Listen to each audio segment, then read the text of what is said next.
ce, ce pourquoi je vois la chaîne, ce pourquoi je vois l'avenir de cette chaîne YouTube. Et au passage, vous remercier pour être aussi nombreux et nombreuses d'ailleurs, parce que je sais qu'il y a des garçons et des filles, des hommes et des femmes qui regardent cette vidéo, ces vidéos. Et c'est vrai que je pense enfin avoir découvert, je dirais, ce pourquoi je suis là, entre guillemets, dans le sens où ça fait 4 ans que je fais des vidéos sur internet. À travers plusieurs chaînes YouTube, j'ai eu plusieurs projets, plusieurs idées, j'ai fait beaucoup de vidéos. Et petit à petit, en fait, je me suis découvert une passion monstrueuse pour la vidéo, euh, pour le cinéma aussi. J'adore retranscrire des émotions à travers l'écran, parce que je trouve que euh, ce qu'on peut voir sur nos appareils, eh bien, la plupart, comment l'expliquer, on a, on a la plupart du temps des choses qui sont simplement du divertissement, à l'état pur, simplement pour voilà, qu'on puisse déverser notre dose de dopamine, qu'on puisse simplement s'évader du monde réel. Et moi j'aimerais justement pouvoir utiliser ces écrans pour faire comme une expansion du monde réel, pour, comment dire, pour réussir à transformer le virtuel en quelque chose d'agréable et pas simplement se réfugier dans le virtuel parce que le réel devient trop ennuyeux. Je suis plutôt dans l'optique. D'ailleurs, j'ai un livre de Pierre Rabhi que je n'ai pas commencé à lire d'ailleurs, mais que je vais bientôt lire. Pierre Rabhi est dans cette espèce d'avancée spirituelle qui est une sorte de bien-être avec soi-même, de la notion d'être. Et en fait, je pense que on peut apprendre à être tout en utilisant quand même nos appareils, euh, de façon à ce que ça nous soit simplement utile et non comme quelque chose d'addictif et de nous faire happer par ces appareils. En gros, je pense qu'il est intéressant de vivre avec son temps. C'est-à-dire que beaucoup de personnes, soit la plupart des gens, ne se rendent pas forcément compte de, de ce qu'on vit, du matérialisme dans lequel on se retrouve parfois malgré nous, mais souvent on y est pour quelque chose. Et il y a ceux et celles qui défendent l'idée de repartir de zéro, enfin de repartir de zéro dans le sens simplement ne plus du tout utiliser de téléphone, d'ordinateur, d'appareil électronique, d'objets, de plus avoir trop d'objets, de vivre un petit peu simplement. Et je pense qu'il y a moyen de faire un mix des deux. C'est-à-dire que les appareils électroniques sont certes écologiquement très mauvais, mais si on arrive à ne pas changer tous les ans ou tous les 2 ans par exemple, mais à garder un téléphone 5, 6, 7 ans par exemple, bah déjà ça va nous faire économiser 2 autres téléphones. Et ça, bah ça ne paraît rien, mais déjà écologiquement, c'est un détail. Mais c'est pour vous montrer qu'il y a moyen, encore une fois, de rester dans l'écologie en même temps dans l'air du temps, d'utiliser, mais vraiment d'avoir cette notion de d'appareils utiles, de choses utiles pour notre vie, et pas simplement parce que ça nous appelle à la consommation. C'est très difficile à expliquer, très difficile à comprendre aussi. Et bon, là, on se dit forcément que j'ai rien là sous la main de... Bah si par exemple, un livre. Bah si par exemple, tiens, des cadeaux.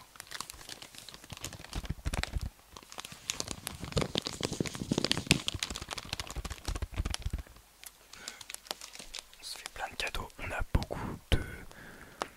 on se retrouve avec plein de choses.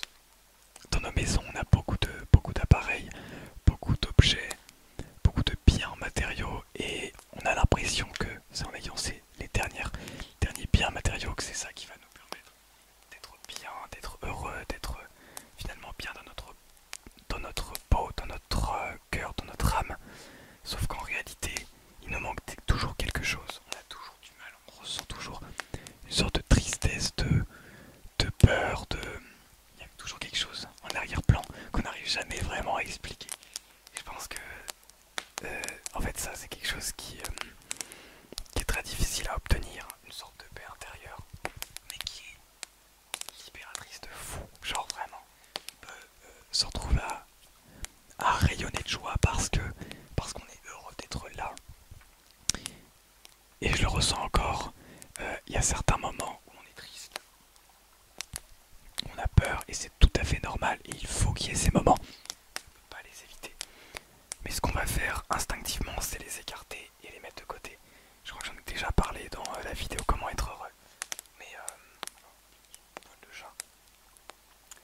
Mais savoir être en adéquation avec nos émotions, savoir les accepter va nous mener tout doucement vers le bonheur ultime. Et encore hier, quand j'ai eu un moment de petite tristesse, un petit moment à part, on a tous ces moments là où on se sent pas forcément super bien, et ben j'ai accepté le fait d'être un petit peu triste. Et j'y réfléchi et je me suis posé, je me suis demandé qu'est-ce qui se passe, pourquoi et comment faire. Et en fait ça passe super vite. À partir du moment où on l'accepte, on se dit pas ok, ben, pendant ces 2 prochaines heures on ne va rien faire, on va simplement être triste. Et ben en fait on se met à même apprécier presque ces moments un petit peu étranges en se disant que ça va aller, même si c'est paradoxal parce que on sait jamais quand est-ce que ça va bien se passer, parce on est toujours on se dit ce qui se passe maintenant, c'est ce qui va se passer toute ma vie, alors que pas du tout. Une émotion, ce n'est que passager. L'émotion que vous ressentez aujourd'hui n'est pas la même que vous allez ressentir demain. C'est tout bête, hein. Mais à partir du moment où on accepte ça, c'est super dur. Je sais que c'est très très difficile. Et c'est un processus, c'est très long. C'est pour ça que la plupart des gens que je suis, notamment Pierre Rabhi, notamment Thomas Dansbourg, Bernard Werber, pardon, ces gens-là, ils ont mis des années à se retrouver bien dans leur peau, dans leur corps, dans leur âme, dans leur esprit. Mais aujourd'hui, quand on les écoute parler, quand on les regarde, on sent de la sérénité. Enfin, je sens de la sérénité en eux, en tout cas. C'est l'impression que j'ai. Toutes les personnes qui ont atteint cette sorte de paix intérieure, on le ressent vraiment. C'est-à-dire que dans leur façon de parler, dans leur façon de s'exprimer, dans leur façon d'être, dans leur façon de partager les choses, et ben on ressent cette sorte de joie, de bonheur, de cette comment dire, cette acceptation de soi. J'ai encore des poils de chat. Et après on voit qu'ils se sentent bien dans leur peau, dans leur corps. On voit qu'ils se sentent bien dans leur esprit. Ils sont équilibrés, ils arrivent à trouver tout ce qui les rend heureux. Et à partir de là, à partir du moment où ils se connaissent eux-mêmes, et ben ils peuvent apprécier beaucoup plus l'environnement, ils peuvent apprécier les autres les apprécient beaucoup plus. On attire beaucoup plus, on est en meilleure santé aussi parce que c'est prouvé, je ne sais, j'ai pas de source, mais il me semble que c'est prouvé que être heureux, ça solidifie les. Je suis pas médecin du tout, mais ça solidifie les gènes, ça augmente ça diminue le potentiel de maladie, etc. Donc en fait on est en meilleure santé. Voilà. Donc c'est vraiment super difficile, un travail à faire sur soi-même, savoir s'écouter, savoir se parler à soi-même. C'est quelque chose qu'on ne fait pas instinctivement. Que ce que Thomas Dansbourg défend devrait être dans les programmes scolaires, enseigné à l'école, au même titre que l'écriture, la lecture, etc. En tout cas, j'ai bon espoir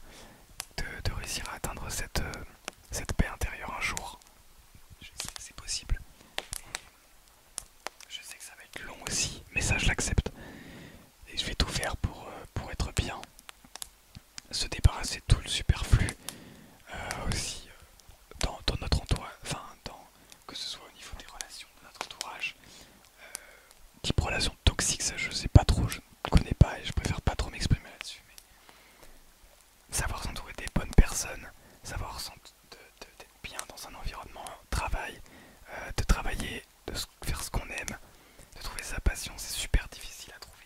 Mais quand on fait un travail sur soi, c'est beaucoup plus facile après parce qu'on sait ce qu'on aime vraiment. Je regardais un reportage, enfin pas un reportage mais une conférence d'un homme qui s'appelle Laurent Gounel, qui est écrivain mais qui s'est remis en question parce que voilà, il a fait des études je crois, je sais plus des études de quoi, mais des études d'ingénieur je crois. Il s'est retrouvé à 23 ans dans une super boîte, genre avec un poste super élevé, donc gros salaire et tout. Et au bout d'une semaine, il s'est dit, bah attends, j'aime pas ça du tout. Et du coup, ben, lui qui était déjà très maigre, il a quitté son travail, il s'est retrouvé au chômage pendant 2 ans. Il a perdu du poids, etc. Lui qui était déjà très maigre, donc je pense qu'il était vraiment anorexique. Euh, et il explique dans sa conférence qu'à ce moment-là, il avait tout perdu. Il en a même pas parlé à ses parents, donc il voyait plus sa famille. Il n'avait pas d'amis, il n'avait pas de biens matériels, pas de salaire, il avait plus rien de concret. Et pourtant, il a remarqué qu'il était encore en vie. C'est basique, hein, on se dit pas oui logique. Mais ça, parfois, ça peut peut-être aider de tout perdre pour voir à quel point on a la chance d'être. Voilà, j'espère que cette petite vidéo ASMR intense et blabla philosophique vous aura plu. N'hésitez pas à me dire ce que vous en pensez, tout ça dans les commentaires.